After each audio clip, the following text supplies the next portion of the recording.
I would really appreciate it if you would stop Rob Taylor from blathering on and on.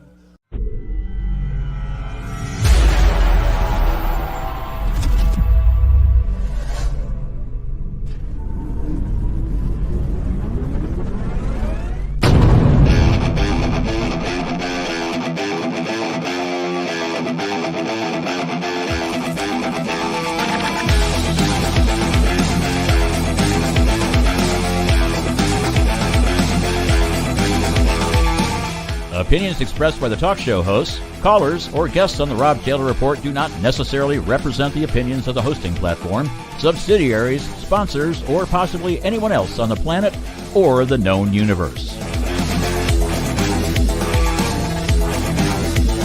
From the tinfoil and lead-line broadcast bunker on the beautiful south coast of Oregon, it's the Rob Taylor Report. So strap yourself in. Your political therapy session is about to begin. Ladies and gentlemen, here he is, the nearly famous Rob Taylor. Hey, Coos County, hey, Oregon, America, East Coast, West Coast, and beyond. Welcome to the Rob Taylor Report, and it's going to be a great show. I promise you, this is going to be a fabulous show, and if you got friends, family who are interested in what's going on across this state, then I highly recommend that you have them tune in. And I've got a really special guest joining me right now is Kevin Starrett. Kevin, how you doing, man? Fantastic, Rob. Thank you. No, that's good. That's good. You know, it's been an interesting week for you and me. I just, I don't know. I just went through a debate with the sheriff and the DA's office over a tax bond. Yesterday, I went to a recall of 6 of my friends who were America First Republicans, and the Douglas County just recalled them all. And Monday, I was doing a show and found out, you know, all kinds of things that was going on the Lars Larson Show. And it's just been a bizarro week. I don't know about you. It's just been weird. No, things have been wonderfully calm for me, Rob, as always. You're lying to me. It's you're in the world of ever-changing news stories, and we just the Second Amendment is something that's you and I have been fighting together for a long time. On your own, you've been fighting this battle for a very long time with Oregon Firearms Federation. And one of the things that is happening right now is that the Department of Justice has just passed new regulations on ghost guns. And I did you see that? This is the Biden administration. No, I haven't seen anything in the Biden administration. I mean, obviously the state of Oregon passed regulations on personally manufactured firearms. If the Biden administration, had attempted to pass something some time ago, and that's currently been largely shot down by the courts, which is what's going to create all kinds of interesting situations with Oregon's law, because what they did when they wrote the law, after first writing it in a way that was the exact opposite of what they intended, they then rewrote it and said, well, we're just going to mirror the federal language, but the federal language has largely been shot down now. So nobody really knows what they're supposed to do. For example, the law, which was House Bill 2005, passed by the Republicans by showing up, said that you couldn't have a personally manufactured firearm without a serial number. You were required. And then there was a pathway to have federal firearms license holders who are gun dealers, I believe they require a manufacturer's license as well, to put serial numbers on the guns. And the law specifically allowed the dealers to take the guns in to put serial numbers on them, but it didn't allow you to give them to them. So the simple fact that you had them in your possession was a crime. They were allowed to have them, but you're not allowed to give them to them. So nobody really knows what they're supposed to do. And because the federal regulations are in question about whether or not they're enforceable at all, I get questions about this all the time, and I can't really answer them because I don't know what's going to happen when the penalties kick in September. And this is typical of Oregon legislation. I mean, we've seen this over and over where they'll create a bill, and then when questions come up about, well, how does this work? Or how do we implement this? Or are you aware of this consequence? They will literally say, we don't care.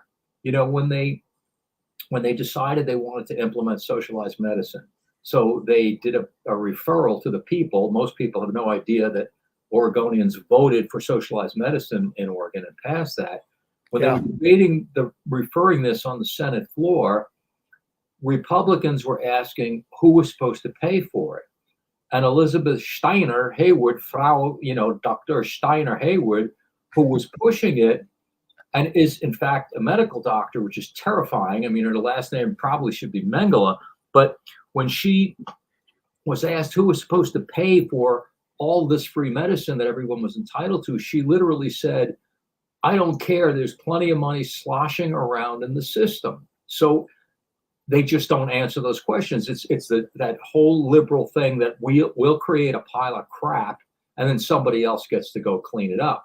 So in this case, with our quote ghost gun law, I don't think anybody really knows what they're supposed to do about it. Just as with ballot measure 114, it implemented policies that are impossible to comply with. And although this has been brought up over and over again, certainly in our federal lawsuit, the judge, Karen Emmergut, was basically said, oh, we don't care. That's your problem. Yeah. Hey, and I don't want to admit to anything. Let's just put that straightforward. But if you're a person who carries a ghost gun as your self-defense weapon, what are you advising them at this point? Well, I don't really feel comfortable advising anybody about anything at this point. I mean, first we had the bump stock issue that Donald Trump came along and said we're going to ban bump stocks. And so a lot of people went and threw away or destroyed their bump stocks. Now there are court cases that might very well say, no, that regulation was unlawful and that you can have them.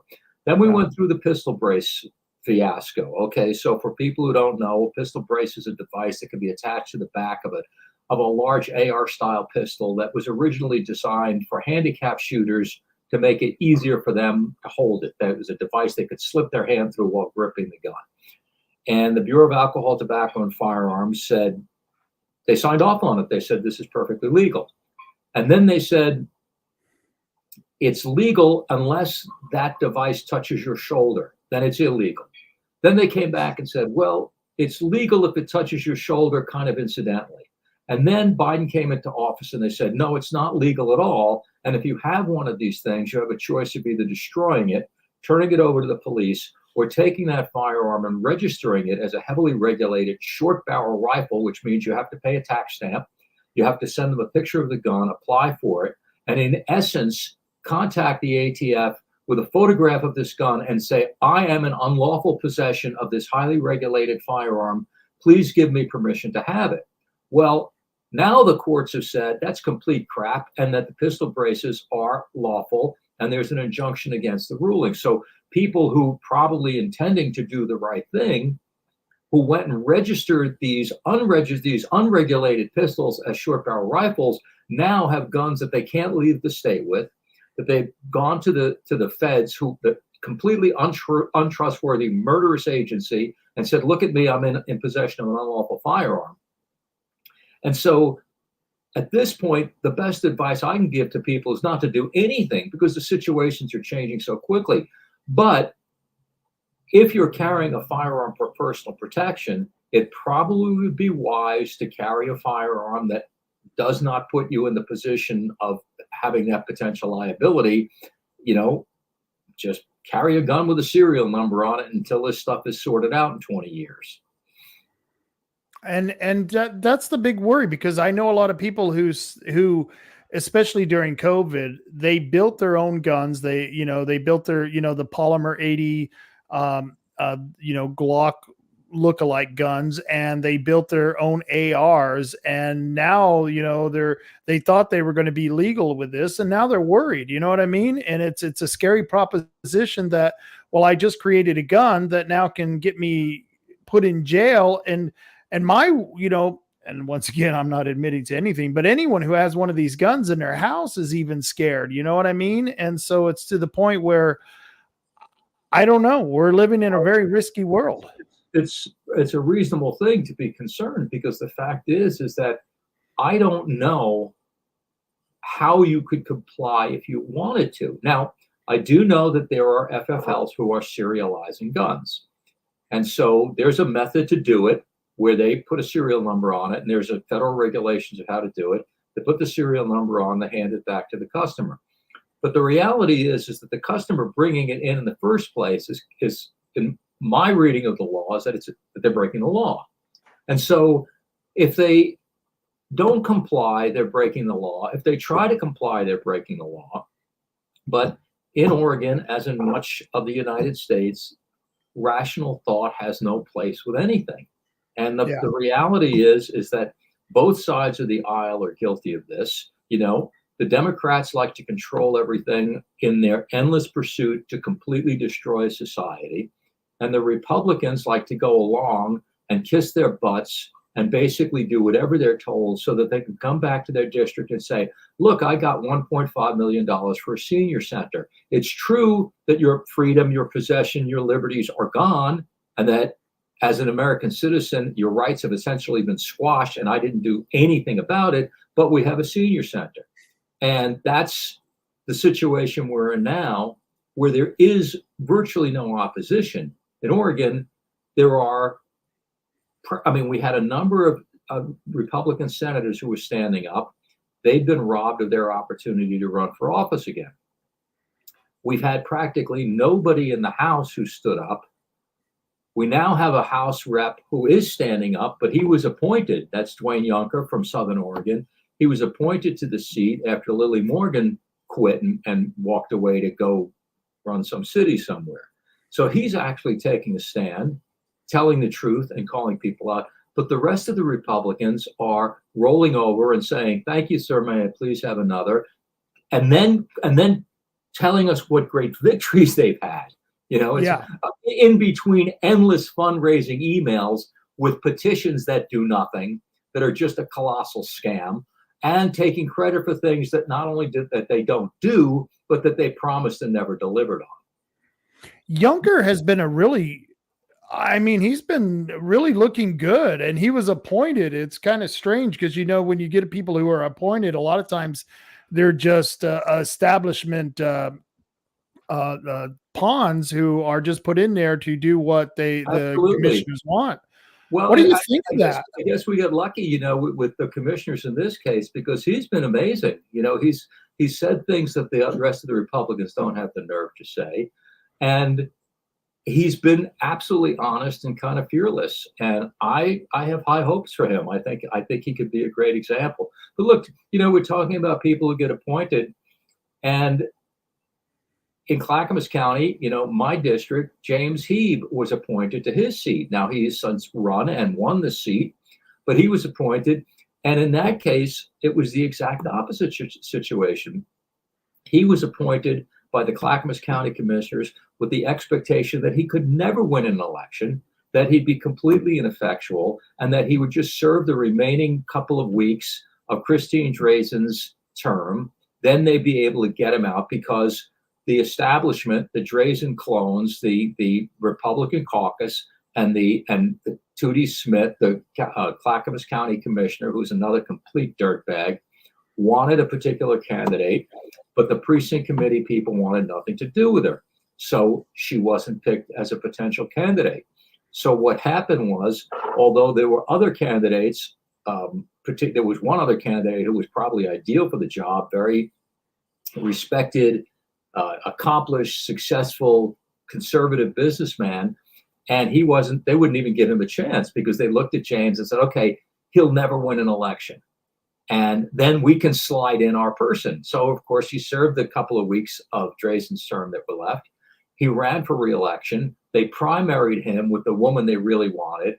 And then James did something really dumb. You know, he got drunk and he got arrested. And then the caucus said, James, you've got to quit. You know, you need help. And they did everything. After doing everything they could to torpedo him, in the time he was in, they did everything to torpedo him when he was running for office. But guess what? He won. He won election. Yeah. And the caucus and the establishment lost their minds and wet themselves. So now what they're doing is the same thing. Drazen has dragged herself up out of the crypt after telling the county leader that she wasn't returning to politics, and is trying to unseat him, and has been invited to caucus campaign meetings that are supposed to be for the people in the caucus, while they talk about protecting incumbents, while sitting there with Christine Drazen and trying to get rid of James He because he's a liability, because he tells the truth. And here's the irony of this. In Douglas County, and I was there yesterday, they just recalled 6 people because some of those people were running and supporting others who are running against the incumbent. And you're going to love this, Kevin. There were people at this meeting yesterday who were saying, we need to get rid of the primary. Only incumbents should be allowed to run, and they shouldn't even be challenged. And everyone was asking outside of the meeting, well, what about Christine Drazen? Why is it some people get this privilege and other people's don't? I don't know if you're familiar with what's going on in Douglas County, but it just was mind-blowing that they were, and this is David Brock Smith's, he's in that position, Senate District 1, and Todd Vaughn was running against him. Todd Vaughn was recalled because he's running against the incumbent. Can you believe this crap? He was recalled from what, his precinct committee position? Yes. Okay. Not his PCP, his position on the, I forget what position he holds as the committee or something like that. Yeah. It's amazing. So now you see, I think that the party has a responsibility not to pick the candidates, but to identify who the true believers are. Now, in this case, the party is trying to torpedo anyone who challenges an incumbent, and except if it's Christine Drazen, of course, then she gets a free ride. But what do we do? This is the kind of philosophy that's so demented. We got the Republicans have a House rep named Charlie Conrad, who was engineered into the job by the Iverson crime family. They torpedoed a true conservative candidate, Nicole DeGraff, to get Charlie Conrad in. Charlie Conrad now votes for gun control and voted to promote sexual mutilation of children. Do we think that we should protect this guy as an incumbent? It's insane. I mean, the fact that someone, Newt Bueller was an incumbent. Newt Bueller was a liberal Republican. He was a Republican who voted like a Democrat. And then he ran for governor and came out as a screaming leftist because he had to appeal to Portland. When he lost that race, he came back and tried to run for Congress in a conservative congressional district and reinvented himself as a Trump-supporting conservative. And he's a liar and a fraud, but the party did nothing to identify that. And so running, he said, hey, look, I'm a conservative, and people who didn't really know his record thought, okay, he's a conservative Republican, and voted for him. Fortunately, he lost. But the party has never taken a stand where they've said, look, you vote for who you want, but here's the guy's voting record, or here's a survey we gave him, and here's what he said. Here are the people who are telling the truth. And of course, the party doesn't really accomplish much as long as the caucus, meaning the people who are in office, are actually controlling everything and picking who the candidates are, like they did, with when they torpedoed Nicole DeGraff and others. And so the party at least could be telling people the actual truth about the candidates, but they don't do that. Now, I will tell you that in Clackamas County, which has not identified candidates or taken a position on candidates when I felt strongly that they should, now have in fact endorsed James He, because this is Drazen's district and they know her and they hate her because they know what a fraud she is. So now look, they didn't tell people who they have to vote for. They didn't say you can't vote for Christine Drazen. They just said we're endorsing James He because Drazen's a slime bag. And so that's a positive step. But anytime people get there's always that danger, right? If the party were really controlling who the candidates were, then when the party is manipulated, which many county Republican parties have been manipulated for many, many years, then they kind of become the kingmakers. And I understand that danger, and I think we have to be conscious of it. But that's the reality no matter who gets into power. And now what we've got is a situation where the party does, or with very few exceptions, is starting to change. It really does nothing and treats everybody who claims to be a Republican exactly the same. So if you're a voter who, say, identifies with Republican principles, and somebody is running saying, I'm a Republican, you might say, okay, that's my guy, not knowing that, in fact, they're like a Kevin Mannix or a Charlie Conrad or like so many others, like a Kim Wallen or a Cyrus Javadi, who takes credit for defeating, going after Measure 114 when in fact he did nothing. There's an opportunity for the party to just say, look, this is the guy's history. This is his voting record if he has one. If he doesn't, here's how he responded to our questions and our vetting. But the Republican Party has always had, a written policy that they don't take positions in primaries. And I think that's suicide. Yeah, totally. You'll be happy to know Larry Ketchum has just chimed in. He's commenting on YouTube. He says, I feel my dollars are far more well spent with off than money donated to the Republican Party. And I think people are starting to feel that way, that just for many of the reasons you just expressed, that the party's not even worth investing in at this point. And that's one of the claims that is happening in Coos County and Douglas County, is that we've been kicking the party so much for supporting bad candidates that they're losing donors and they're losing people who are interested in getting into the party. I do want to go back to James He. I had him on the show a couple of weeks ago, and he talks like a Marine. You know what I mean? I don't want to discredit him, but he's not the most, he's a passionate guy, but he's not the most articulate guy. You know what I mean? And he's I will tell you this, James is a horribly inarticulate person and a terrible public speaker. But I've known him for a long time. Before he got involved in this race, he was involved in, he's volunteered for a bunch of local positions in the Canby area, and he's always been involved. And there's no question that if you see him on the House floor, I recently saw a TV interview he did, he doesn't do well under those circumstances, period, full stop. He just doesn't. But I will never forget one night he came to my house. My younger son was there, and we had both primarily seen him in those situations, like on local cable TV interviews and stuff, and felt that that was not his strong point.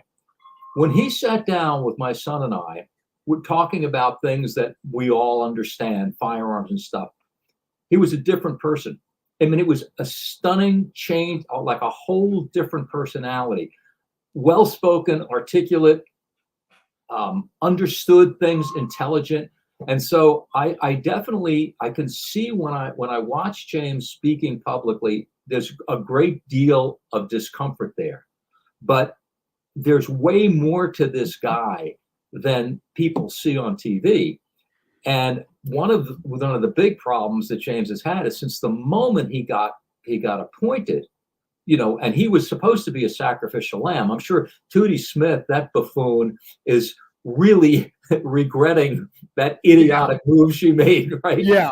Thinking, oh, he's an idiot. We'll make a fool of him and get rid of him. Hasn't exactly worked out. And now, as you probably know, in addition to being endorsed by us and the Clackamas County Republicans, he just got the right to life endorsement over Christine Drazen, which is a big deal for conservative candidates.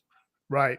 But he was never in a position, from the minute he got there, the other Republicans' leadership said, we're going to crush you. We're going to primary you. We're going to make you miserable. Nobody ever said, look, here's how this thing works. For example, when you get a budget bill, you will not be able to read it. It's going to be 8,000 pages. Here's what you do. It's a Democrat bill, vote no. End of story. It's easy. Nobody gave him any advice. Bill Kennemer came and said, I'll make sure you never win an election. And so being thrown into that shark tank like that, and then having, and here's the thing about James, is James as you said, he's a Marine, and was imbued with that Marine mentality where it's like, I do what I do for my team. These are my guys. Yeah. And for a long time before he even got into that position, I warned him. I knew when it was apparent that he was going to be appointed. I said, look, do not trust these people. Do not turn your back on them ever.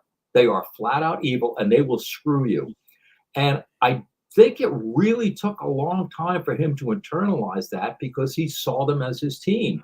And even when they were doing horrible things to him, it was like he wasn't going to leave anyone behind. Now, I think he's starting to get the message now. Yeah. But he is definitely a different person in private than the public persona, which is not polished. It's definitely not slick.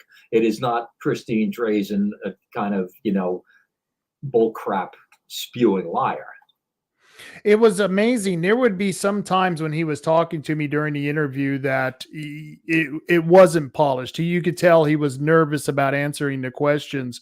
And then there were some times when he was talking like about fighting in Fallujah, you could feel that emotion, that a passion, because the man has been through quite a bit. Anyone who fought in Fallujah, you know what I mean? It's like he went through quite a bit going over there and fighting for our country. So there were points in time when I think we really got to see the real guy, but then there were points in time where he was the guy who was talking in front of the news camera once again, and you would see that stumbling, bumbling person. So that's why I kind of kept him on for an hour and a half, because I wanted to bring out both sides, that dual side. Another thing to consider is that the guy was severely injured there. He had a traumatic brain injury. Now, I didn't know him before he went there. I don't know how different a person he is, but obviously that affects people.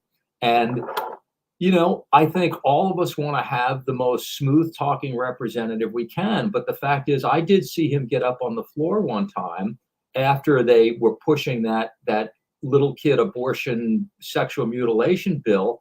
And he got up and did a floor speech that even nobody had the nerve to say what he said. He said, these people are demons. And you could see even the other Republicans like, that was not polite. It's like, well, screw it, man. I'm sick of polite Republicans. Polite Republicans have destroyed Oregon and they're destroying America. And I'll take 10 James He for every smooth talking Kevin Mannix out there who's sticking it to people by lying about his policy and his principles. Yeah, totally. Yes. And what do you think, because I know you were, because we had met in a restaurant up in Canby not too long ago, and we were talking about the campaign. And I think, we were a little unsure how it was going, but it seems like it's going really well right now. It seems like he's actually got a pretty damn good chance of taking this back, don't you think? He wasn't supposed to win his election. So he won the primary, right? And then when he got in trouble at the fair, he was never charged with a crime, but he did something that he admitted. He said, look, I screwed up, and he took responsibility for it. And he did screw up. And, God bless all of us who've never screwed up in our lives, but he was completely supposed to be out of it. Yeah. And he won the election. And I will tell you now, this is really funny, kind of, just an anecdote.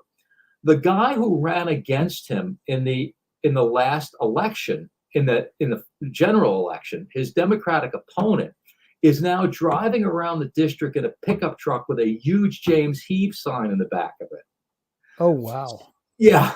And so, wow. Look, Drazen is the anointed one, right? She's the golden girl, in spite of being completely ineffectual, having led her caucus into utter defeat and embarrassment. She's a complete loser, but she has the money, she has the lobby and the caucus, and she's got the hair and all that crap.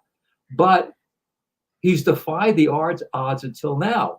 Now, he had really no money, and we reached out to our members, and he people donated. He got enough money to get the things he felt he needed. He's gotten the endorsement from us. He's gotten the endorsement for Right to Life. He's got the endorsement from his own county party, which I think, as I said, has never been done before. And the people in the district who are paying attention, like, well, a lot of people have no idea that, whoever they see the most signs for, they vote for, right? Or Right. people who you think are really engaged and actually haven't been. But the people who are engaged despise her. And that will hopefully trickle down. And it would be like one of the coolest things ever if we could shuffle that unkind person back into obscurity and get somebody in there who's unpolished but committed and passionate and has the kind of principles. And look, I will tell you, James has taken votes I profoundly disagree with that I think were mistakes. He did that early on in the first session, a vote that he took that even he did not really understand what he did. And we've talked about it, and I've said so. And the fact is that and he will do it again, because nobody is going to vote exactly the way I want them to vote all the time. I mean, they should, but they won't. But the fact is that the guy has a set of principles. Yeah. And I will take a committed person with principles who needs to learn a little bit more about process over some slimy person who's figured out the process but can't be trusted. I'll take that anytime. And I completely fully agree with you. And one of the questions that I asked him, and this is something I've been asking a lot more of people who are potential candidates, because I've been looking and seeking out people who aren't normally your regular candidate type material. And I think James kind of fits that. I've been asking him, at what point do you sacrifice getting that water plant, getting that money to your county, getting those earmarks to your county over principle? And I asked him that question, and I think it was a little bit of a struggle, because he understood that that you work for the constituents of your district, and you want to get that money back so that you can do those water plants or whatever, and yet he was admitting that you do have principles that eventually sometimes you have to say no and give up the money. What do you when you're judging a candidate, what do you see in a person? What would you judge a person on when they're talking about principle versus pragmatism of getting that money back to the counties? Well, first of all, I think that they're always going to tell you what they think you want to hear. The second thing is that no matter how strong and committed they claim to be, once they get there, the chances of retaining those principles drops precipitously. It's very, very difficult to be in that environment and not immediately acquire battered wife syndrome.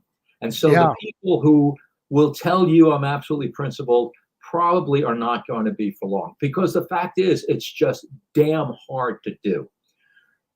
So what I look for and what I hope for and what I try to discern from a candidate, and frequently wind up wrong and disappointed, is number one quality. Are they tough as nails? Period. Because they're going to get kicked around. And I guess the number one quality, of course, should be their principles. But along with that, they've got to be so tough that they don't care what their colleagues say, that they don't give a damn who they have lunch with. And the fact is, most people do care, and most people want to fit in to the tribe that they've been assigned to, because it's more comfortable.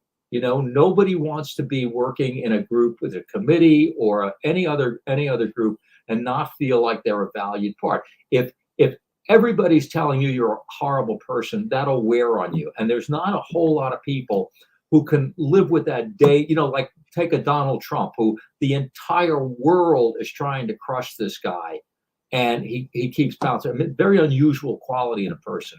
And for a lot of people, they would probably just say, look, I quit. I'm not going to do this. They either they cave or they quit. They don't stay there and take the abuse. So that's what I look for. I look for someone who's tough as nails. And after that, I say, okay, do you know the process of how this stuff works? But if they don't, I know they can learn it. That can be taught. Principles can't be taught, and toughness can't be taught.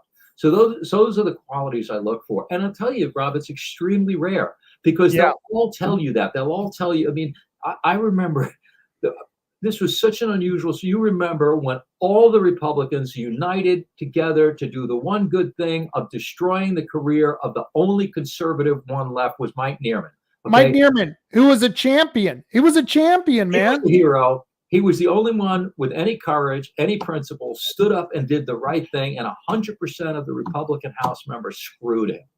Then, when he had to be replaced, the PCPs picked him number one as their choice to replace himself. Yep. And I remember watching his, he had to go and give his spiel to the county commissioners. And in his case, they were commissioners from, I think, 3 different counties, because that's how much his district covered. And he said, look, he said, if you're looking for somebody who's going to promise you that I'm going to bring the money back into your county, I'm not your guy. And he's the only person I've ever heard say that. He was just absolutely saying, that's not my job, is to feather your nest. My job is to vote for constitutional principles and do the right thing. Of course, they didn't pick him. They picked Anna Sharp, who worked for Mike Neerman, and who, when asked, had you been in the House, would you have screwed him, said yes. I know. So much for loyalty, right? But right, that is just one of those qualities that it's just, when you think about, even if you look in Congress, you look at the House and the Senate, how many people are really standing up? Well, Rand Paul, maybe, okay? Matt Gaetz. And those people are considered lunatics and outliers. Marjorie Taylor Greene, all the people who are saying, we can't keep spending money we don't have. Meanwhile, the conservative Republicans keep doing it. Now, both Oregon Republican House reps voted to reauthorize FISA. This is astonishing. The most abused law. We're putting Americans in jail with zero due process, and both of them voted to reauthorize it. Now, Chavez de Reamer not only voted to reauthorize it, but voted against amendments that would have reined it in a little bit. Bentz voted for those amendments. Those amendments failed, but he voted for those amendments. But then he voted to authorize the bill. And his excuse was, well, look, it's better than it was, and we got to be careful of these terrorists. And by the way, we instituted all these new safeguards, like they've got to come back with reports to us every couple of years. And I'm thinking, holy crap. Yeah. It's safeguards in the original bill, and it was called the Constitution, and the FBI and all these agencies were like, screw you, we're going to do what we want. So don't tell me you built in safeguards, and then the people who are going to implement those safeguards are the same crooks who embedded themselves in January 6th and basically lied about everything and entrapped people, and now are sitting in prison for years with no trial. So I'm sorry, the alternative is, the terrorists are going to get us. And it's the same thing with the budget bills. Well, yes, it's true. A couple of $1 trillion a day that's going down the crapper that we're printing, so we can't afford groceries anymore. But by God, we got to do it, because otherwise our military won't be funded. And so when the people who really stand up, the Matt Gaetzes and those people, and then you got Newt Gingrich and all these other morons saying, well, we can't do it. There's too much chaos. Well, at some point, we have to do it, right? There's never going to be a time when it's going to be painless to turn off those printing presses. But the conservative Republicans just keep cranking it out, because once they get there, I don't care how principled they are, some withered old arm comes around their shoulder and tell them how it's done around there. Like, the money from Big Pharma is going to pay for your next election, so you better shut the hell up. And they all do, so it really does become incumbent on the people to start finding the solutions, recognizing that the ones they elect to represent them are probably not going to do it. It's kind of, I like I was just saying when at the beginning of the show that I was just recently in a debate, and I was arguing against a tax measure here on a local level where they're calling it a safety levy, because they're going to give the most of the money to the sheriff and the DA. And in essence, the sheriff and the DA does need the money. But the thing is that my argument was why would you give money to a sabotage system which really doesn't allow the DA or the sheriff to do their jobs? And and one of the people at the end of the forum, when they were asking questions, asked me, well, Rob, what is your solution? And I literally had to tell them there is no other solution because we've been voting wrong, not as we as an individuals, but we as a collective and as a state, we have been voting wrong. And until we change that, there really is no solution. We're screwed. And I mean, the people looked at me like I was, told them, that I just killed their dog. And, but that's the fact, isn't it? We're screwed until people start saying. Largely we are. And I think a big part of the problem is that most people, I mean, look, a significant number of people don't vote. Right. But a significant number of people who do vote don't have either the time or the inclination to, you and I and people with whom we associate kind of live and breathe politics. So we know some of the players and we know some, and of course, one of the maybe the only advantage to have for me having officially reached geezerdom is that I remember stuff that other people don't remember. And so I remember what a dirtbag Kevin Mannix was. And I remember who Eileen Franklin was when she was, what's her name? That gal who was running for governor. I can't remember her name, that Hispanic gal who ran for governor. And Eileen Franklin was her campaign manager. And nobody knew who Eileen Franklin was. And I don't know if you know who Eileen. Okay. And I would ask people, do you know who Eileen Franklin is? And nobody knew. Well, Eileen Franklin is Bob Packwood's wife. And she left the Republican Party like 30 years ago or something because it wasn't sufficiently pro-abortion, And so these are the kind of things that people aren't familiar with. And so they don't have enough information to vote. And often they don't have enough choices. Like there's going to be a lot of Republican House reps in the primary who are running unopposed. Right. And then in many cases in the general will be running unopposed. So even if you recognize what losers they are, you don't have much of a choice. Right. And I don't really know that there's a way to fix that. I mean, you can do all that you can to get people informed, but even if they're informed, unless they're taking action with it, and a lot of people, I mean, and I will tell you now, in the last 4 or 5 years, when more and more people have come to the conclusion that nothing makes sense and the entire world is crazy, they tune out. And I don't blame them. I mean, I can't do it, but they just don't want to hear it anymore. There's like, okay, so now in Salem, the police there just had a forum that was put on by this far left, cop-hating clown named Les Seitz, who owns all the newspapers.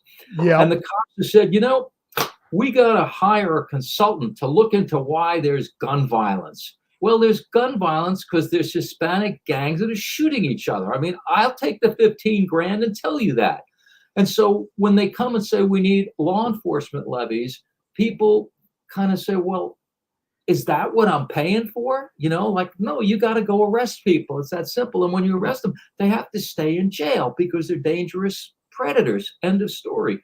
But we see this all the time. And I'm going to keep doing what I do because I don't feel that there's any choice. But it is very difficult to get the masses to understand the nuances of the stuff because, quite frankly, they're lied to.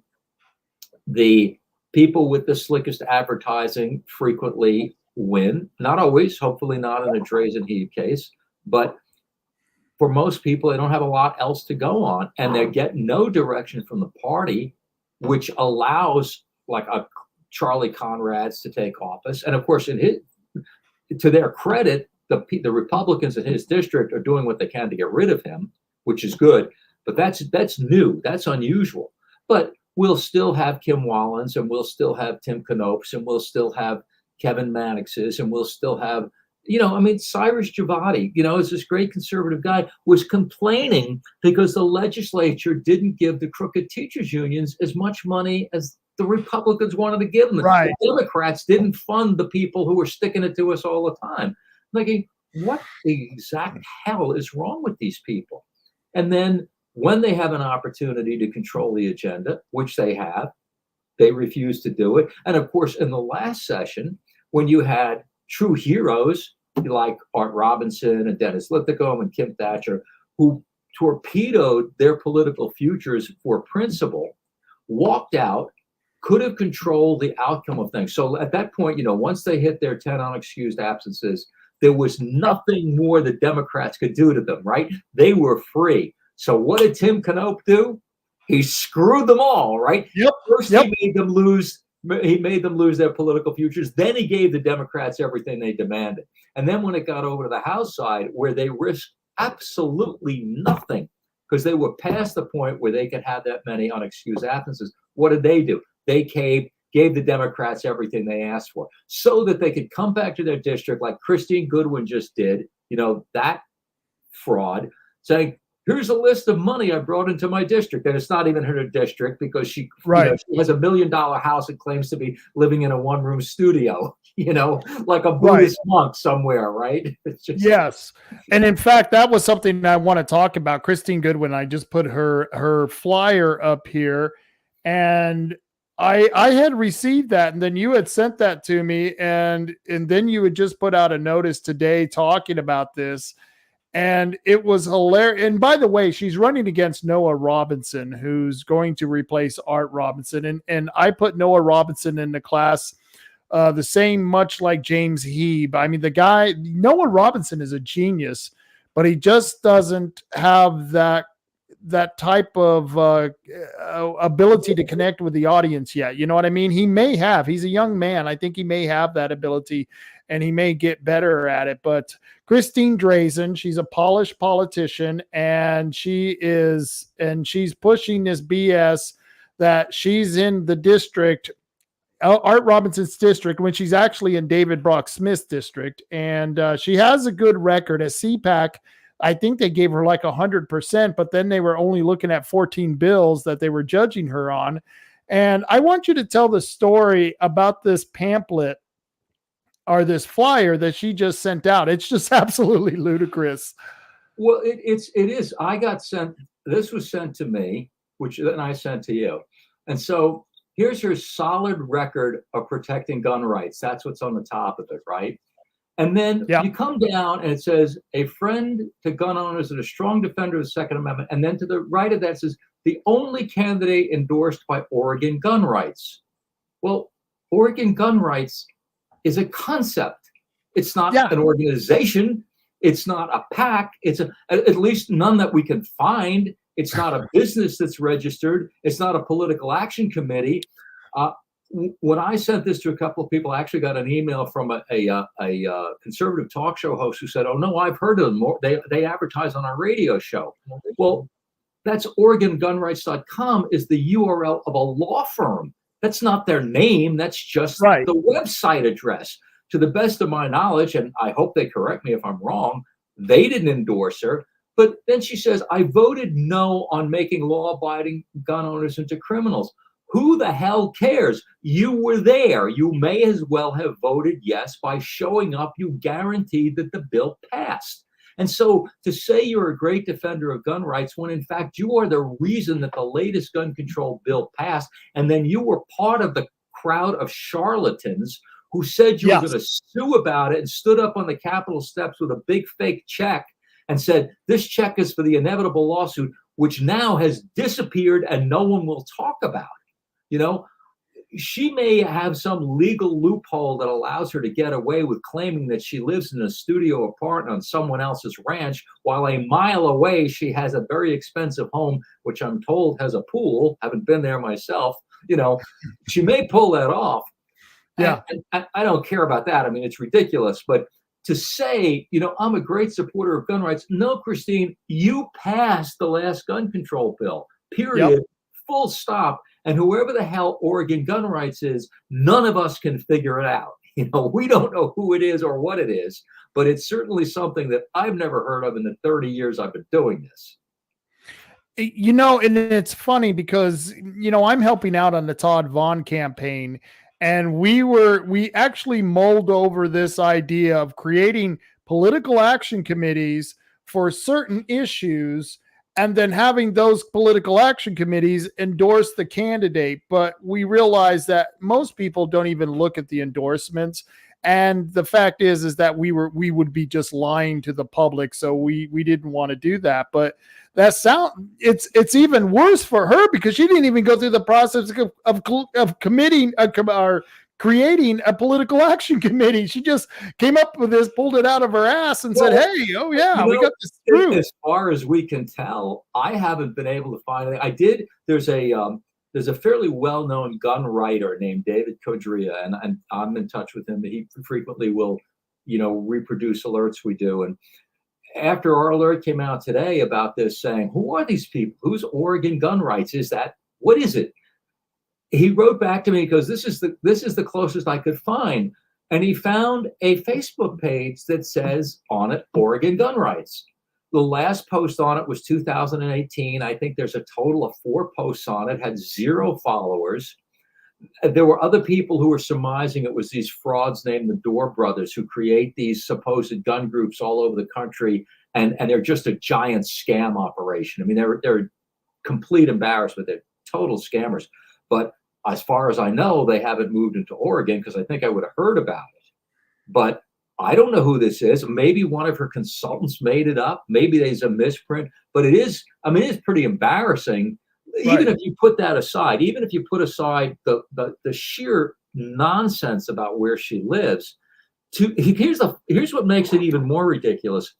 She did an interview on Monday with a Southern Oregon talk show host where she made a comment. She didn't want to talk about where she lived. She just wanted to talk about what a great conservative she was and how she was the most perfect candidate for this, that she was the most qualified, and everybody else was total jerk, right?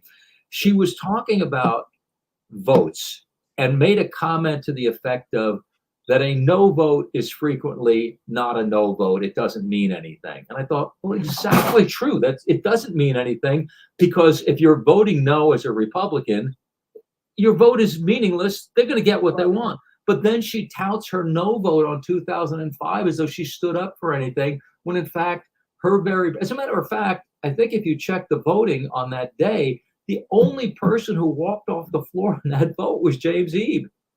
And the rest of them were there. Okay, we're doing our job. We're standing up. No, your job was to protect our rights. And the way you protected our rights was to leave the damn building. And you didn't even risk losing your future, but you couldn't even do that because you're utterly spineless, on the take frauds. And I think that kind of proves it right there because, and you've said it several times, they had no risk of losing their positions because there was less than 5 days left in that week of when they had that vote.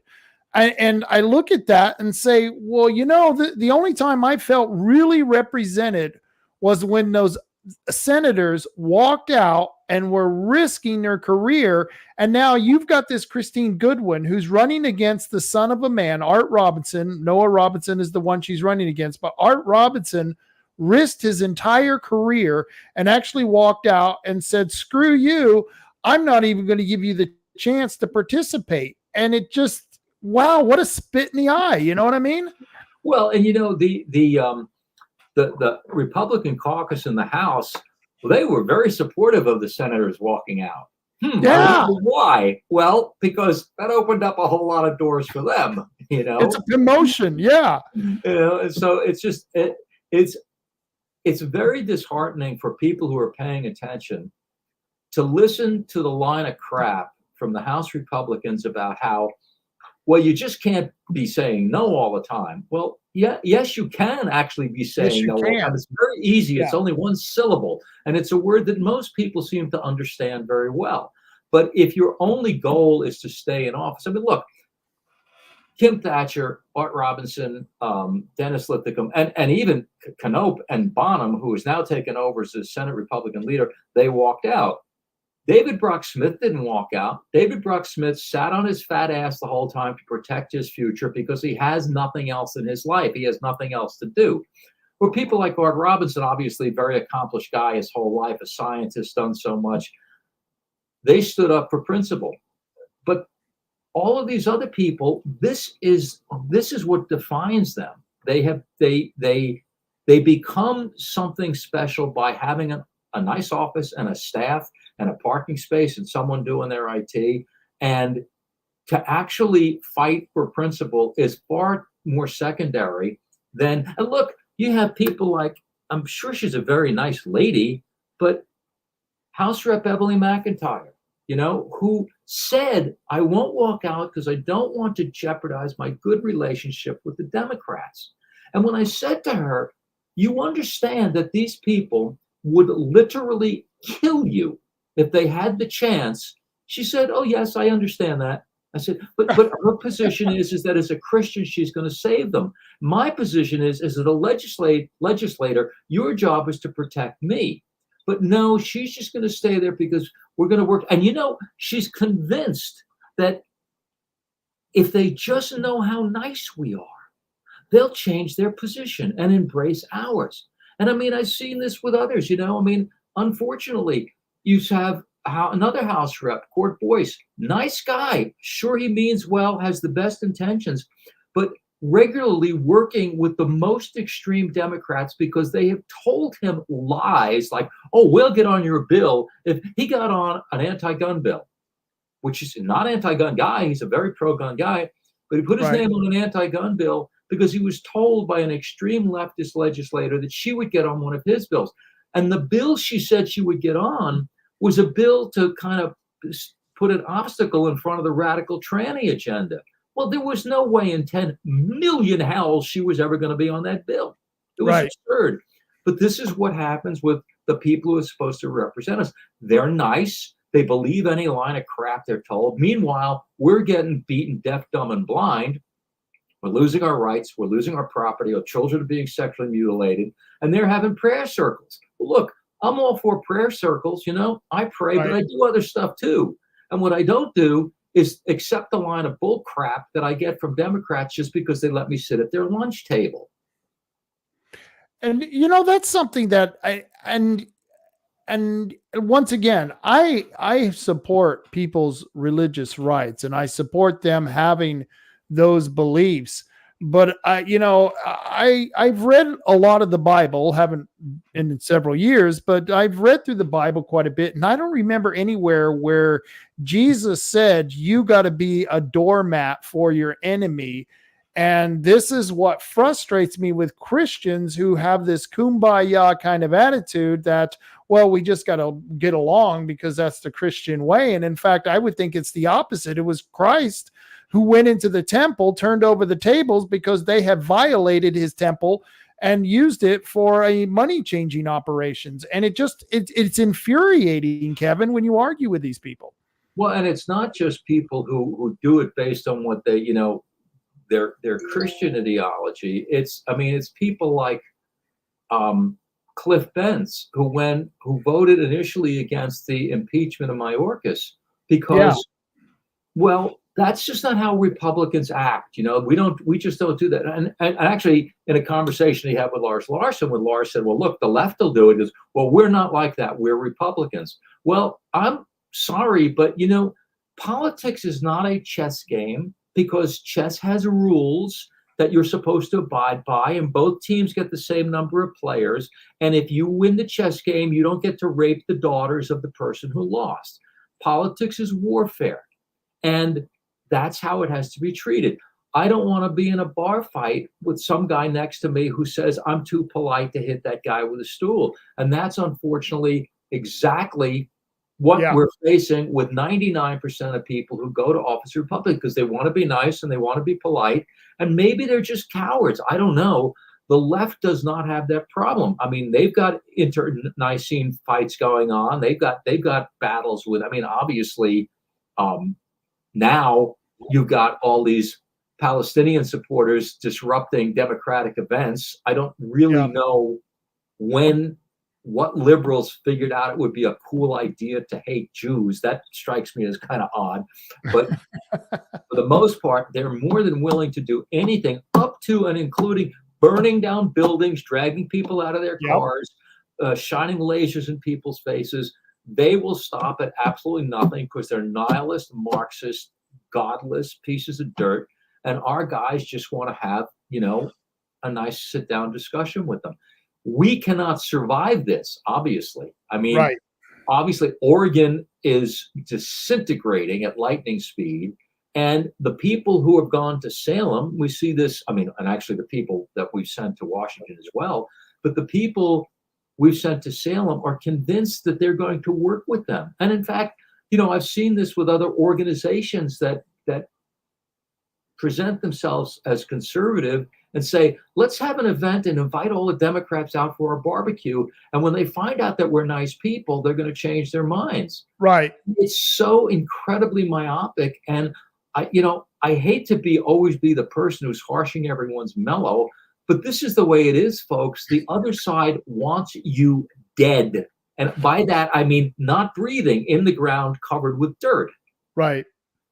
You're killing my buzz, man. You're killing my buzz.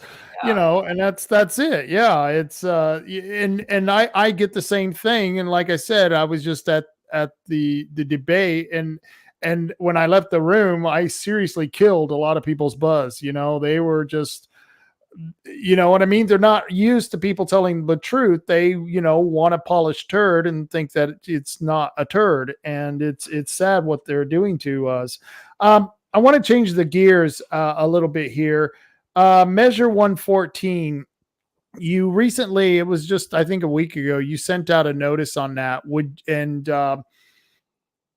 Go ahead and tell us what's the latest update on Measure 114 in the trials. Okay, so the federal trial, which is what we started with, is we lost that almost immediately. We knew the day we walked in, we were going to lose that. And we appealed. That appeal has now gone to the Ninth Circuit, where I think it will sit for years. The state trial, gun owners, when that was a trial we were not initially involved in. We are now involved in funding that one as well. But their attorney, Tony Aiello, won that, and the state judge said that Measure 114 was unconstitutional.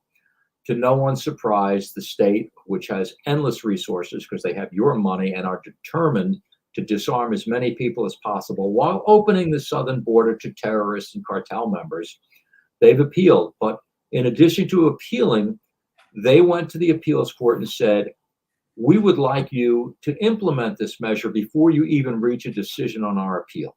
We want you to screw as many gun owners and Oregonians as you can. Right now, we don't even want to wait for a decision.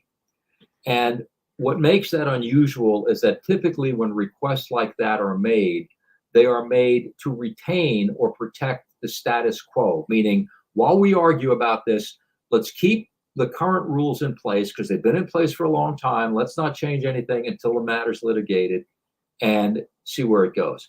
They said, no, we want to completely upend the status quo, take away people's rights before you've even decided if this is constitutional. And the courts disagreed. They said, we're not going to do that. We are going to maintain the status quo. Because when you think about it, the appeals court, to my delight and surprise, took the position that gun owners have excellent points. They didn't agree with us. They didn't decide in our favor because they haven't decided yet. But They said clearly the respondents in this case of the gun owning side has made good, valid points that are worthy of being heard. And so imagine if they did what the state demanded, which is basically say, look, it's entirely possible that this law is unconstitutional, but in the time it's going to take for us to determine that, we're going to shut down every gun store, put everybody in the firearms business and all their employees out on the street, and turn thousands and thousands of Oregonians into criminals for owning the most common firearms, including conventional shotguns. Right. That's what the state wanted to do, destroy an entire business and turn a vast swath of their state residents into criminals.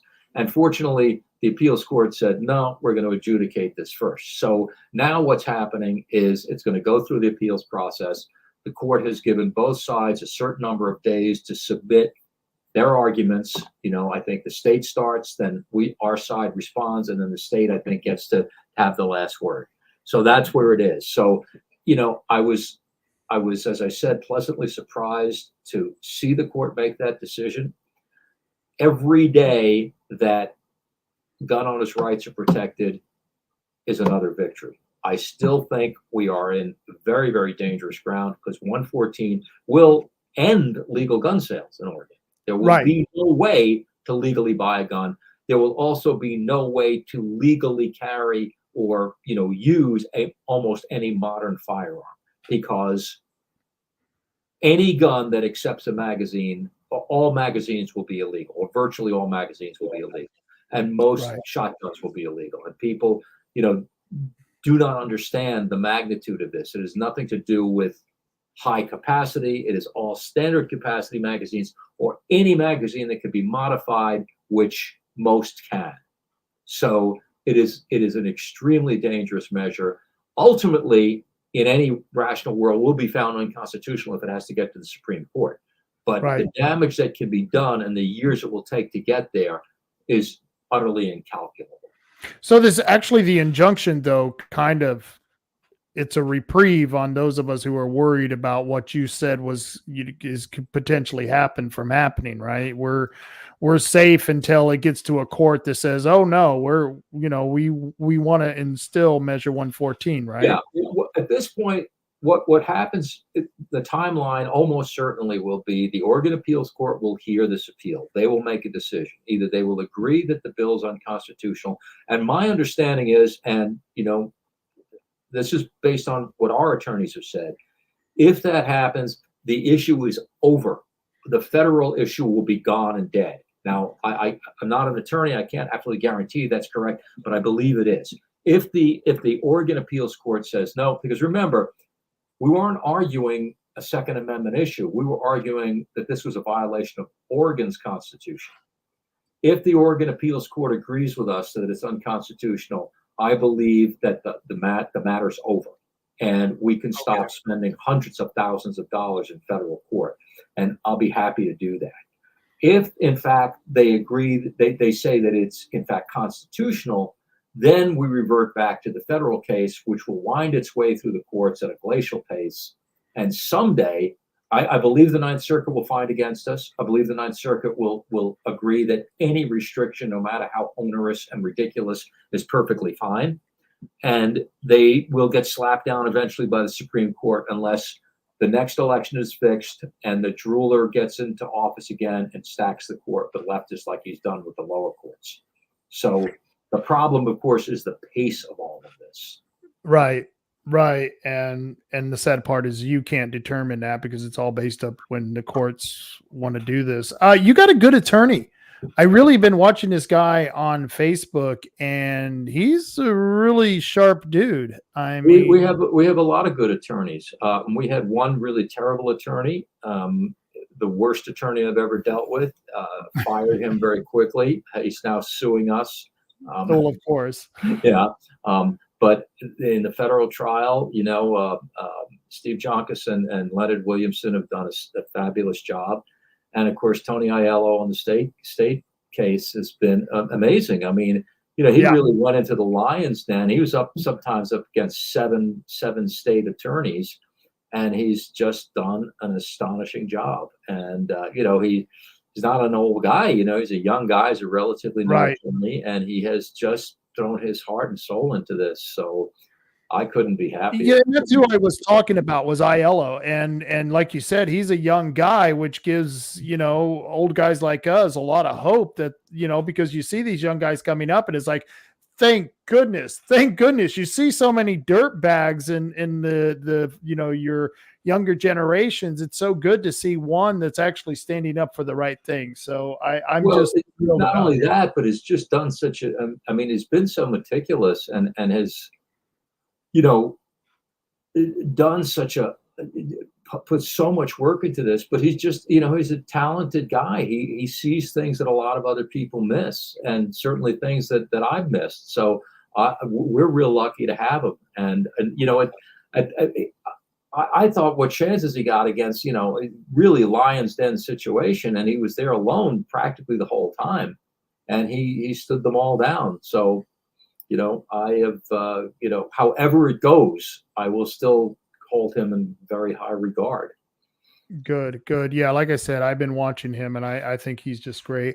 I want to flip gears here. You and I have been having an interesting conversation with Lars Larson, and we're getting off the complete Second Amendment thing, and we're going on to one of our representatives, David Brock Smith, and David Brock Smith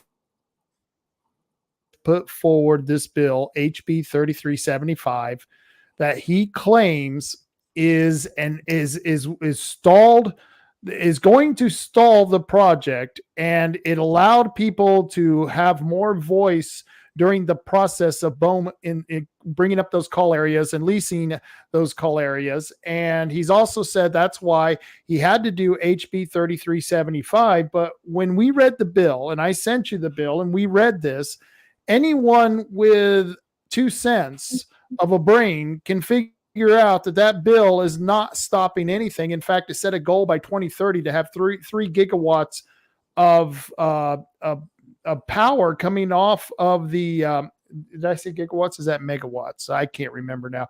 Of power coming off of the ocean, and he was responsible for that bill, and yet he's taking credit for, number one, reducing the call area, which is Rob, BS. Just to be clear, you haven't mentioned, for people who haven't followed us, you haven't mentioned that what we're talking about is offshore windmills here. Offshore windmills, right? And so they want to put offshore windmills off the coast of Roseburg and Coos Bay. It's going to be that big of an area that it's going to cover Roseburg and Coos Bay, and then they're going to put offshore windmills in Brookings for the same reason that they want to bring 3 gigawatts of energy off of the water and bring it onto the land so that they can. And we don't even know where this is going. This is the funny part, Kevin. We haven't even found out where this energy is going. And the strange thing is Lars Larson, you and I have been talking with Lars Larson, and somehow he is saying that David Brock Smith was a genius in crafting this bill, and for some reason doesn't see it for what we see it as. What do you think's going on there? I don't have any idea what's going on, because in every time I have seen Brock Smith, either things he's written or things he said, the implication is that this bill that he's taking credit for, which is not, in fact, even the original bill looks practically nothing like the bill they passed. Right. So the bill that he claims he wrote, he didn't write anything. They never do. The bill right. that he put his name on did things that are totally different from what the actual enacted bill. They were both terrible.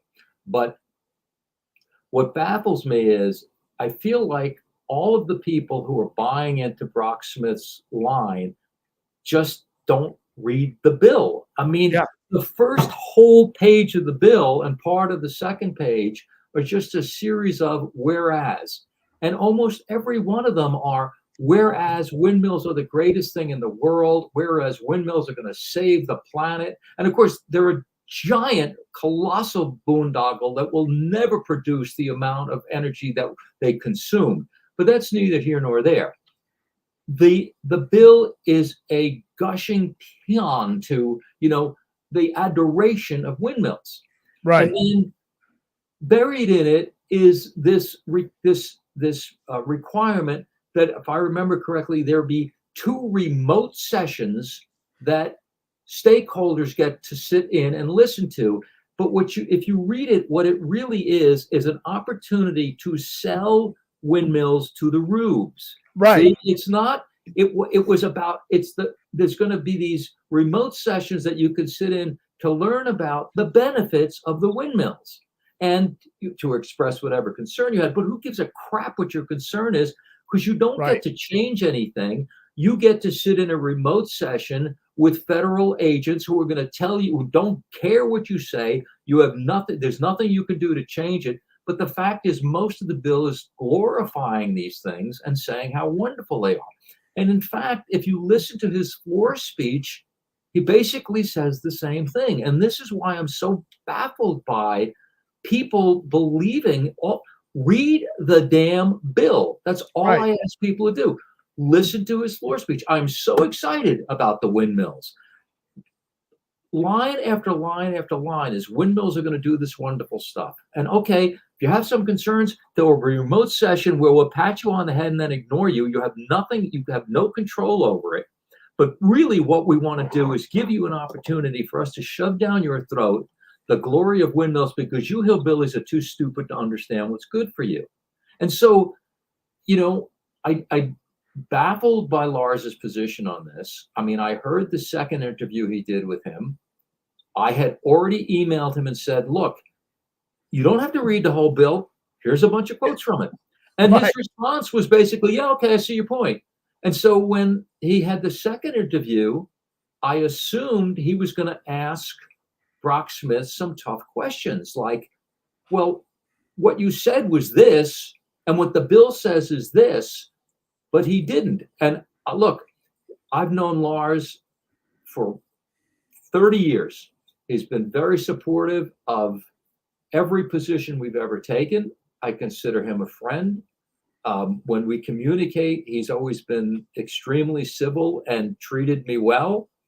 I have no idea what's going on here. I don't know if he's read the bill, but anybody can read that bill. Right. Make sure that you read the bill as it was passed, the enroll bill. I mean, the original bill is a piece of crap too, but read the enroll bill, which is not what Brock Smith, quote, wrote. He didn't write it, of course. And then come back and say, yes, this was Brock Smith's attempt to throw sand in the gears of the creation of this boondoggle. And that is what is so utterly baffling to me, is that it does. I mean, I saw a question and answer interview that Brock Smith did with somebody who runs a natural resources organization, and no questions were asked there too. And nobody seems to have read the bill. If you pull up the bill, I don't know if you have a way of showing it on your screen, but if you could show the bill on your screen and look at the first page of it and just read what it says, it's like, these are the greatest things in the world. And maybe you dumb knuckle draggers out there on the coast just don't know what's good for you. So we're going to let you sit in on a Zoom session where we school you and just read the damn thing. And so I am at a complete loss. I absolutely am. And as a radio show host who was in a much smaller area, I've always looked up to Lars because I think he does, whether you agree with him or not, I think he does an excellent job of doing his show. I have great respect for him. And I was a little ticked off because the last time I went on his show, he wanted me to explain something Ben Edel had said, because we got a cease and desist letter because Ben had said that David Brock Smith helped Chen, the largest property owner in Oregon, who's also with the Chinese Communist Party, helped him become the largest property owner, which is completely wrong. Ben was completely wrong on this, and I admitted it. Ben admitted it, but I didn't write it. All I did was share it, and I shared a couple of memes. And then we went on to talk about a billboard that we put up where we have David Brock Smith, and next to David Brock Smith, it says made in China. And the reason we put up made in China in the windmill little picture was because he passed this bill. I believe it's a pro-windmill bill. And anyone who would pass a bill like this, like HB 3375, is detrimental to the United States and only benefits the Chinese. Whether the Chinese are making the windmills or not doesn't really matter. It's a detriment to our government because it's not efficient. It's not something that really benefits our energy grid. In fact, it harms our energy grid. And Lars cut me off and didn't allow me to go and explain that. And so recently I had called Lars a liar because he went after a local business because he claimed, and David Brock Smith also claims, that this business, which is DB Western, is going to make a huge profit off of this. And why is that important? Because one of the owners of DB Western has given a lot of money to Todd Vaughn. And of course, David Brock Smith wants to actually say that the largest contributor to Todd Vaughn is someone who's going to make a fortune off of windmills. And that's not true, because even though they've done research into windmill projects, it's not the same type of windmills. It's the windmills that are on the land, and they have stopped pretty much research because it was a money loss. They're not selling parts for windmills. They're not interested in the offshore windmills. In fact, they're vehemently against those projects. And he was mad at me because I called him a liar, and yet I'm afraid to go on the show because I don't want him to do one of those things where I say a certain amount and then he cuts me off again. Can you understand why I'd be worried about that, or am I off here? You know? Rob, I've been on both sides of radio for many years because, I did a radio show for a couple of years. And the fact is the person, the person who is running the radio show has complete control. And they continue off when they want to, and that's why I will not deal with the conventional media at all anymore. I mean, it's pointless because they're all liars. I don't consider Lars part of the conventional media, but certainly he does have the ability to do that. But here's another simple point. Brock Smith is claiming that he did this bill because he wanted to protect his constituents from the boondoggle of windmills. If you look at the bill, most of the names on that bill are Democrats. But irrespective of that, here is a simple, unalterable, unarguable fact. Nothing passes in Salem unless the Democrats want it. Period. Full stop. I don't care whose name is on it. I don't care who voted for it. If the bill gets to the floor, it's a Democrat bill, period. So the Democrats want windmills because I guess they want to destroy the energy grid because that's what they will do. Okay. They want to turn us into California with the brownouts. They want everyone to drive electric vehicles, but they want to end electricity. Okay. This is what the Democrats want. Brock Smith did not get one over on Kate Brown. He did not. Kate Brown is a horrible Marxist, but she ain't stupid. He didn't get one over on Tina Kotek. He didn't fool the Democrats into anything. That bill was what they wanted. End of story.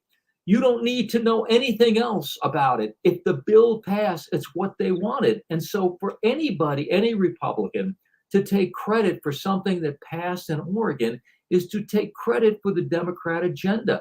It's really no more complicated than that. I encourage people to read the bill, but they don't have to.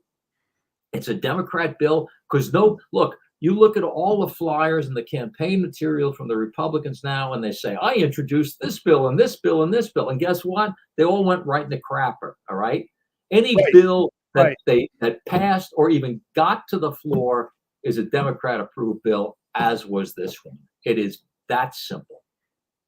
And that's the mind-boggling thing, because Lars is usually on the right side of a lot of these issues. And like you said, I don't know what the hell's going on, and I don't want to be targeted when going on his show. But I hope he doesn't stop inviting me on his show, because I would still like to contribute. For years, I have contributed several times to his show. You know what I mean? And you're on there on a regular basis. And so it's just frustrating when you have one of our team members, you know what I mean, just not going along with the team. I know what you mean, and I frankly don't understand it. I knew Lars when he was in television. Lars did a great segment about a friend of mine who was in prison. This is many, many years ago. Lars has been in my home. I've been in his home. Lars has always asked tough questions. And in this case, there were no questions. And I sent him the information about the bill. I said, look, this is a guy who sat in a hearing that promoted tampons in little boys' bathrooms and voted for it, then voted for it on the House floor and then denied it. This is a guy who's proven that he cannot be trusted. Whatever he was, the hearing where the bill was heard was nothing but discussions about transsexual rights. I don't know what he was doing in that hearing. It was a remote hearing. I don't know what Brock Smith was actually doing, but there's a possible way, if you had paid any attention, and he voted for it on the floor, and then went to Christine Drazen's committee, and she voted for it. She voted for it on the floor. Then stupid, screw up, but then don't tell people who call you on it that they're dumb and not to believe everything you see on the internet, which is exactly his words. You didn't read, you didn't pay any damn attention to the bill, or you supported it. The guy is not someone whose word you can take.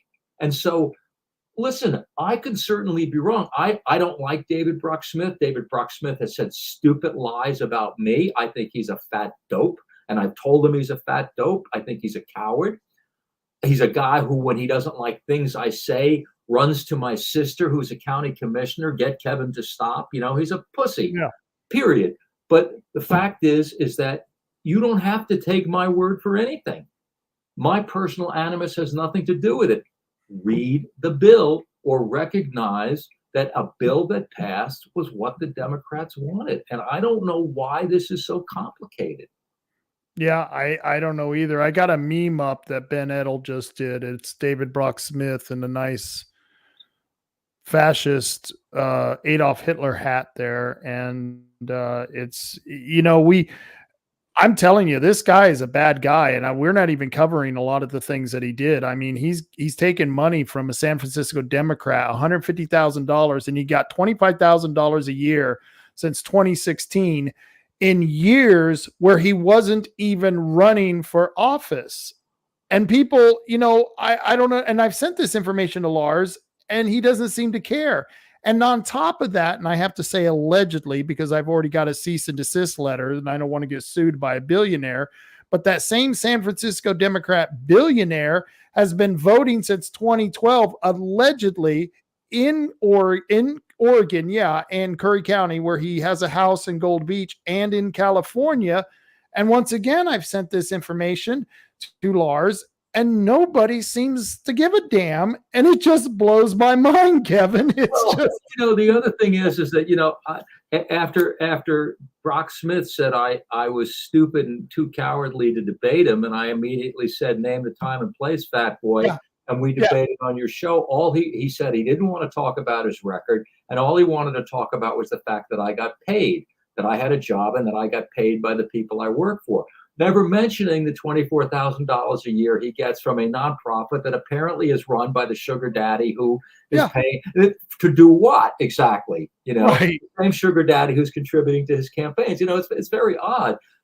Okay, all the guy wants to talk about is the fact that I get paid, and what I got paid last year was probably less than most fast food workers get anyway. But I work 7 days a week. He works a couple of months a year. And he gets paid all year. But that's just his kind of childish, stupid crap. The fact is that I can't make sense of him taking the position that he did some wonderful thing, and if he hadn't done it, then Kate Brown would have made the decisions. Guess what, fat boy? Kate Brown makes the decisions when she was in office. Tina Kotek and the Democrats make the decisions now. And the only thing you can do is say no to everything and walk out, and you don't. And he wouldn't even walk out when other people did, because all he cares about is staying in his job so that he can continue to claim that he's important and get campaign donations, because he has nothing else to offer the world. And here's the odd thing. So he's saying that he passed that bill, which took the hands, HB 3375, that took the decision for that windmill project out of the hands of the governor and put it into the legislature.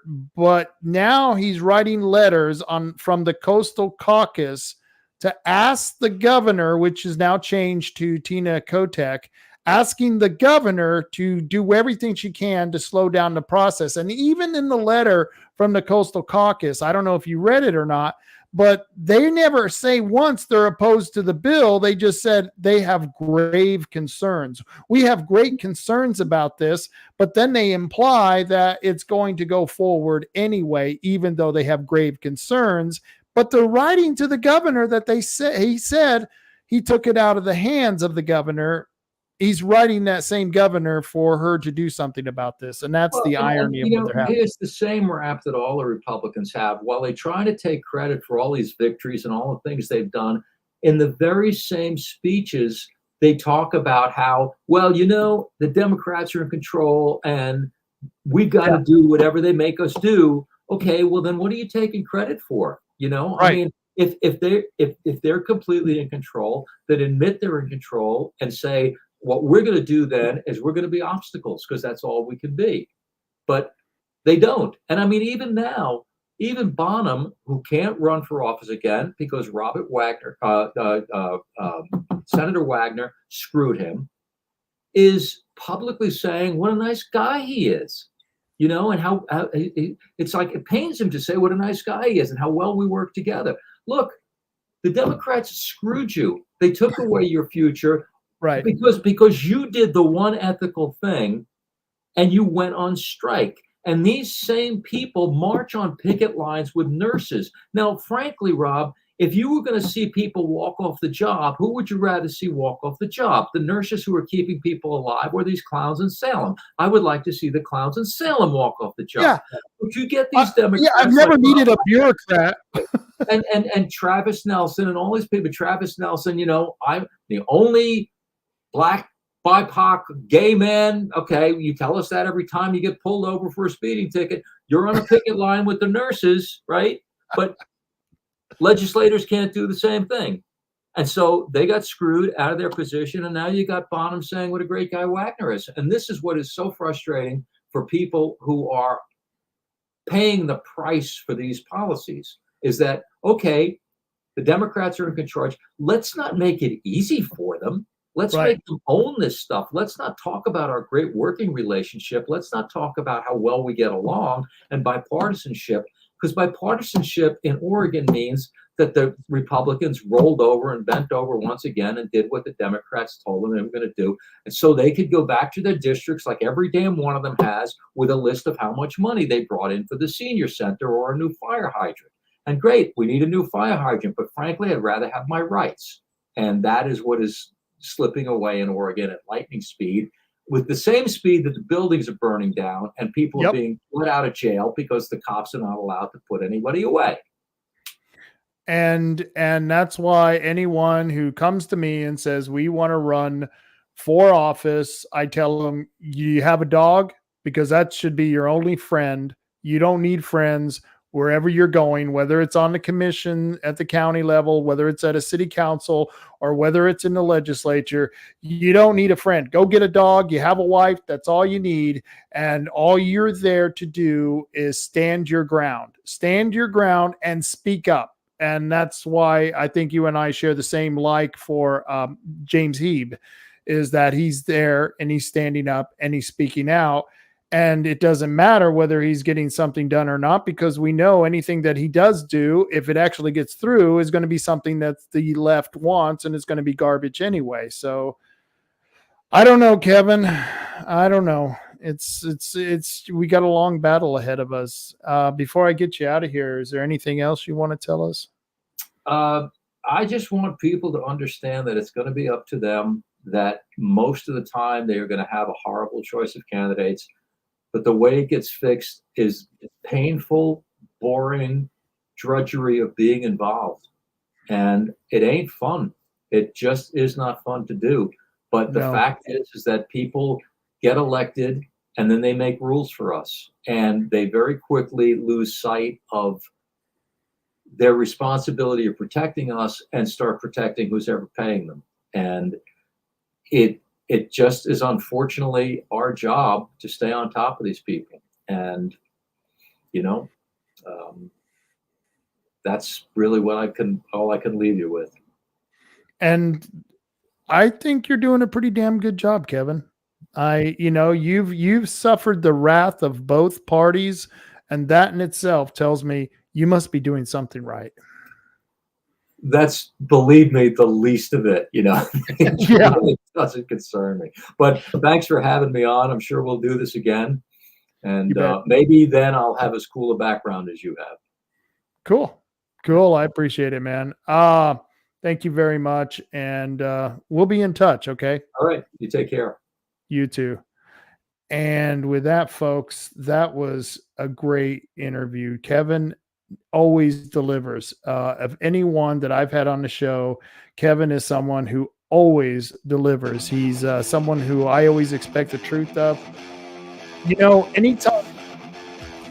Anytime that I'm questioning my I don't know, my ability to judge a bill or an issue, I immediately call Kevin and I ask him, dude, where are you at with this? And it was like that windmill bill, HB 3375.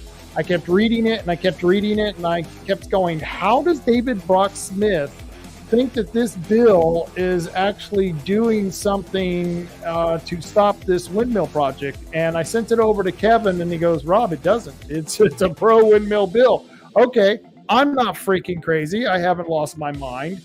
And so it's going to be up to you folks out there to decide what your best decision is. And, I had a great time at the debate for the League of Women Voters on Wednesday because I gave them a dose of reality. I don't think a lot of those Democrats ever get on their side. They get a lot of fluff, a lot of sugar. And it's, and I just told them straight out there, unless you wanted to start changing the way you vote and change the leadership of this state, change the legislators in this state, you're not going to have a solution. The only solution now may be to a point that it's not a political solution. And dare I say it, if it's not a political solution, what solution do you think it is going to be? Not going to be a kind one, not going to be a pleasant one, and it's going to be one where a lot of people are going to end up very seriously hurt, if not dead. And that's what I'd like to avoid, but I can tell you right now, with what we have going on in our state, I don't know if it's going to stop. I don't think it's going to stop. And so, I just went through a recall with 6 people that I know in Douglas County who were the America First Republicans. And overwhelmingly, the PCPs of the Douglas County Republican Party recalled all these people off the Central Committee. And all I can think is, why the hell would I want to be involved with the Republican Party? Why would I want to be a registered Republican? I'm starting to rethink this because, for the last couple of months, I just refiled or re-registered as a Republican. And I'm starting to think, I'm going to vote in the primary. And as soon as I vote in the primary, I'm going to go back to being a non-affiliated voter because the Republican Party isn't worth saving. It's not worth saving anymore. And certainly it's not worth dedicating any time or any money to, because there is an establishment, there's a mindset in the Republican Party that is detrimental to American freedoms, to the American Constitution. In fact, I would say many in the Republican parties are worse than the Democrats because the Republicans claim to be the ones that are for the Constitution and for your rights, and they're full of bullshit. They're bullshitting you. And if you're one of those people who are still in the Republican Party and you realize this, well, then you might want to join me. Maybe we need to just switch and become non-affiliated voters, and it doesn't mean you don't participate in the process. What I've been doing over the years is I work on individual issues, and if I can work parallel to anybody, including the Republicans, I do, and that's perfectly fine. But I'm getting tired of party politics in the Republican Party.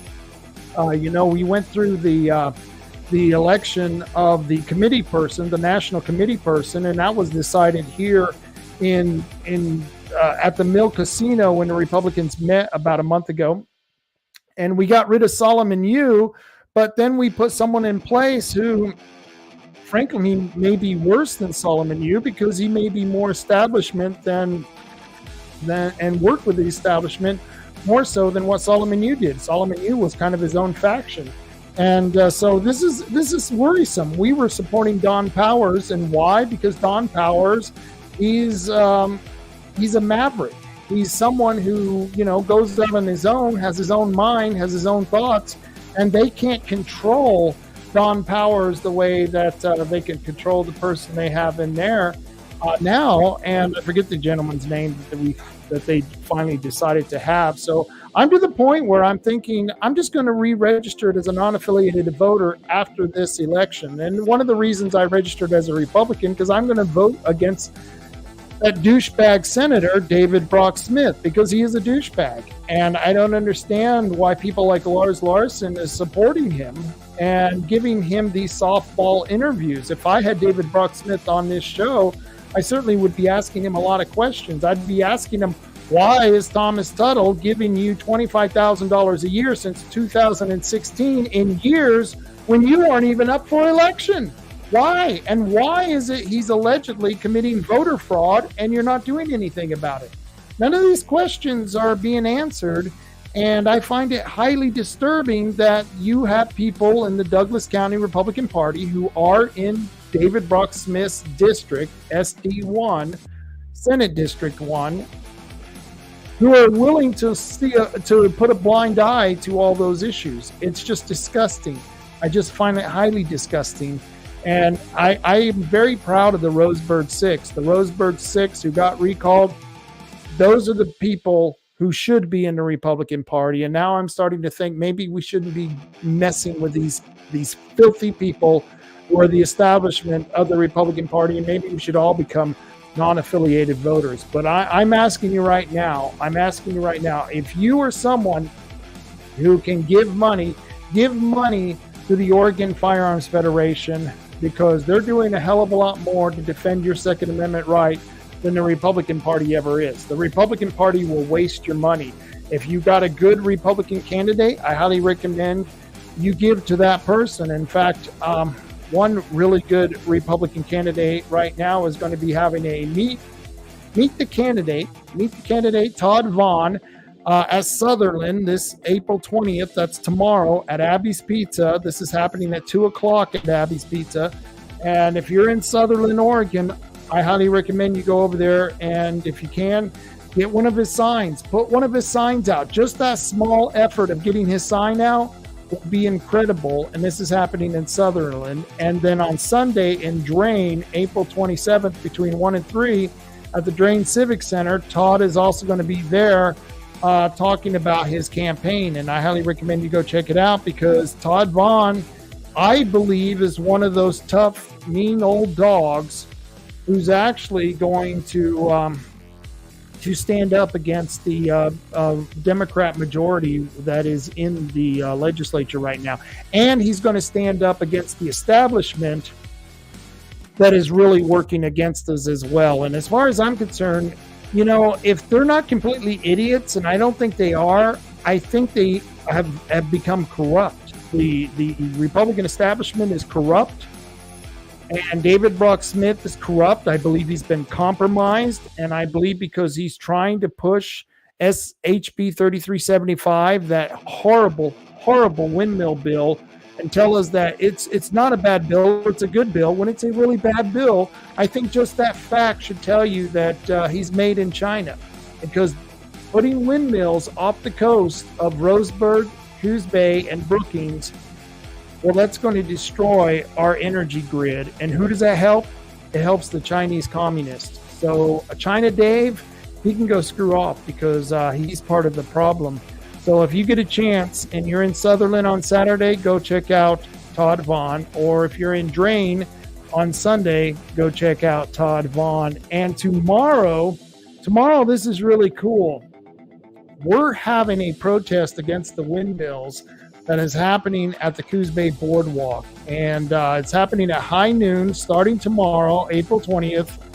That's tomorrow, Saturday, at the Coos Bay Boardwalk. And I'll be there, and so will a lot of other people protesting these windmill bills. You know who's not going to be there, I'm willing to bet? David Brock Smith. Why? Because he doesn't really care. He's already paid off by China. You know, he owes his life to the Chinese masters that he serves. And so we need to go after stopping this windmill project. And what we're trying to do is eventually all of this is going to end up in litigation. The counties and the tribes, they're going to have to sue the BOEM, the Bureau of Ocean Energy Management. That's where this is going. This is going to the court. But what we got to do is we got to protest loudly enough that we scare off the people who are potentially going to lease those call areas that BOEM has put up for lease. And we got to stop them, and by making it look to them as if there's a lot of public outcry against the windmill projects. And I truly believe it is. I truly believe that the majority of people in Douglas County and in Coos County and Curry County, I think they don't support it. I would argue that point. And so join us tomorrow from noon to about 1:30. And then at 1:30, we're going to head down to Bandon. And we're going to be protesting at Highway 101 in Rays, right at there at that stoplight. And it should be a good time. It should be a good time. So I hope you can all join us tomorrow. And then next weekend, we're going to be doing the same thing, except in Brookings and Gold Beach. And I'll tell you all about that on Monday's show. There's going to be another candidate forum next Wednesday, April 24th. They're going to have state Senate district candidates. That's Ashley Hicks, Paul Romero, of course, David Brock-Smith, and Todd Vaughn are going to be duking it out at the Bandon Community Center. The barn is what we call it, the Bandon Community Center at 7 o'clock next Wednesday. And you got to go check it out. We got to go check it out. And then they're going to have, after that forum, they're going to have State House District 1 with Court Boyce and David Cecil. And, you know, as far as I'm concerned, in Senate District 1, I'm voting for Todd Vaughn. In State House District 1, I'm not going to vote for any of them. I'm not going to vote for the Republican. I'm not going to vote for the Democrat. I'm going to put in my ballot nada. None of the above. None of the above, because Court Boyce and David Cecil, they don't deserve my vote, and I'm not going to give it to them. So, you know, that's just the way it goes. And, of course, Joco County, next Saturday, April 27th, they're having the Patriots Conference. And you can go check out all these events at my website, at robtaylorreport.com. That is robtaylorreport.com. And you can go check out all of these events. I've got them posted on my blog page, and you will be able to see where these events are happening, the times that they are happening, and how to get into the directions to wherever these events are going to take place. This one here, the Patriots Conference, it's happening on Saturday, April 27th at the Joco Fairgrounds. It's Josephine County and the Floral Building. And I'm going to be at the windmill protest. I won't be able to attend this Patriots Conference, but Kevin Starrett is going to be there and a couple of other Patriots. And I highly recommend you go check it out, because that should be a pretty good event in Josephine County. So there's a lot of things going on. There's a lot of things that are going on, and we're going to keep announcing this stuff, because this is going to be a very, very busy summer. We've got a lot of things planned. And before I get out of here, I want to give credit to some of my sponsors. 3H Tree Service, 541-294-1800. You got some trees you need to get rid of? 3H Tree Service, they can come out, they can remove them with surgical precision. Those guys are great. I appreciate the Holman guys. That's Tony Holman and Matt Holman. They do a great job of taking out those trees. Give them a call once again at 541-294-1800. That's 3H Tree Service, one of my sponsors. And you have to be really badass to be one of my sponsors. Yeah, it takes a lot of cojones, big brass balls to be one of my sponsors. And I do appreciate the guys at 3H Tree Service. And Tim from Tom and Gigs, he can take care of all your automobile needs. Tom and Gigs do an excellent job on taking care of your automobiles. You go check out the store. They got a lot of remote control cars, the RC cars, and I'm talking the really fancy ones. They got a couple of boats, got a couple of helicopters. It's really cool, and you can get some tannerite. Wouldn't that be cool? Hook some tannerite up to your remote control car, and no, I don't want to give you any ideas, but you know what I'm saying. You know, the tannerite, the remote control car. You can do a lot of things, but you can also get tonneau covers. You can get your muffler fixed. You can get all your car needs taken care of over at Tom and Gigs. And of course, like I said, don't give money to your Republican Party. The Republican Party does not deserve your money. Like I said, if they got a good candidate, give to the candidate. But if you really want to do yourself a service, give to the Oregon Firearms Federation. We just had Kevin Starrett on for an hour and a half, and the guy delivered. The guy delivers all the time for probably over 30 years. This guy has been fighting for your Second Amendment rights here in Oregon. And if you got money to give it to the Oregon Firearms Federation, because they do one hell of a job. let's see, the Banded Gun Club. They're not sponsors of mine, but if you want to go and practice with your pistol or your shotgun, I recommend the Banded Gun Club. And, of course, the Tioga Sports Park. I forgot to put it up here, but they're going to be having a shoot-off with bowling pins. Gosh, I hope I don't miss that event. Hopefully Monday I'll have that up here to show you guys that they are having a really cool event happening. I hope that isn't happening and I missed it, but if I have, don't worry. Go over to Tioga Sports Park. They've got their website, and just Google it, Tioga Sports Park, and it's right there, tiogasportspark.org. Type that in and go check out their website. I'm sure they have the event on their website, and you can find out all about it at that point in time. And I've got an interesting guest coming on Monday, and we're going to be talking about the lawlessness that's happening all over the country. It's a bad thing. It's intentional. You know, like I said, there's a lot of people who are saying, "Oh, our justice system is broken." No, our justice system isn't broken. It's been sabotaged. It's been sabotaged by a leftist agenda who has to destroy our justice system, has to destroy our ability and our rights to property. Because that's part of communism, is the abolition of property, and that's what they're trying to do with the justice system. Look what they're doing to Donald Trump. Look what they're trying to do with me. Look what David Brock Smith is trying to do with me and Ben Edel. He's trying to sue us into submission, or threatened to sue us into submission. It's lawfare, and when you got a lot of money, and of course David Brock Smith has a lot of money, he gets all his money from Thomas Tuttle. He gets those Tuttle tokens. Gosh, God forbid you don't get enough of those Tuttle tokens. And, well, you know, he's someone who, as far as I'm concerned, he's a bought and paid for whore. And it's sad that we have to deal with people like that. And we got to keep working on this, folks. We got to get involved.